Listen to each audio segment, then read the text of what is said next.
JEE में इन 2019 का मैंने थ्योरी ऑफ इक्वेशन का क्वेश्चन लिया है। हमें फाइंड आउट करना है number of integral values of m, so that ये जो क्वाड्रेटिक इक्वेशन दी है 1+m² times x square minus 2 times of 1+3m times of x plus 1+8m equal to 0, इसके पास आए नो रियल रूट्स।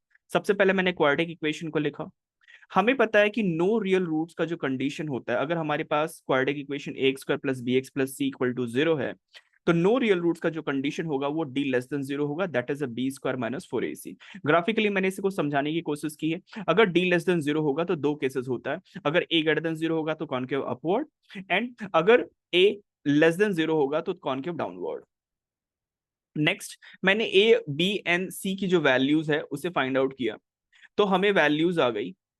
ए की वैल्यू 1+m² आ गई, बी की value -2 times of 1+3m आ गई, एंड सी की वैल्यू 1+8m आ गई। तो उसके बाद मैंने डिस्क्रिमिनेंट निकाला, that is b² - 4ac। Further मैंने सिंप्लीफाई किया, तो d की वैल्यू आ गई -8m times of 4m² - 4m+1। अच्छा, इस प्लेस पे हमें ध्यान देना है कि 4m² - 4m+1 को हम 2m - 1 का होल स्क्वायर लिख सकते हैं। नेक्स्ट हमारे पास जो d की फाइनल वैल्यू आ गई वो आ गई -8m टाइम्स ऑफ 2m - 1 का whole square. Okay, no real roots का जो कंडीशन है वो d लेस देन 0 है। ठीक है, 2m - 1 का होल स्क्वायर जो है वो हमेशा पॉजिटिव होगा, that basically means -8 times of m की वैल्यू को लेस देन 0 होना पड़ेगा।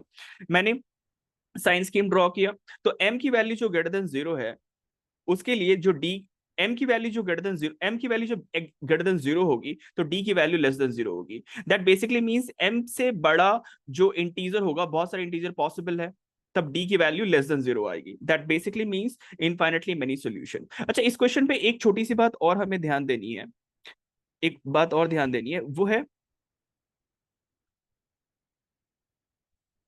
ओके okay, इस वाले केस पे जो दो ग्राफ ड्रॉ किया है मैंने, जब a ग्रेटर देन 0 होगा एंड d लेस देन 0 होगा तो fx की वैल्यू जो होगी ऑलवेज ग्रेटर देन 0 होगी, एंड जब a लेस देन 0 होगा एंड d लेस देन 0 होगा तो fx की वैल्यू ऑलवेज लेस देन 0 होगी। दैट मींस ऊपर वाले केस पे expression will be always positive and नीचे वाले केस में expression will be always negative. ये जेई में फ्रीक्वेंटली आस्क्ड क्वेश्चंस है। Okay, please like and subscribe and thank you.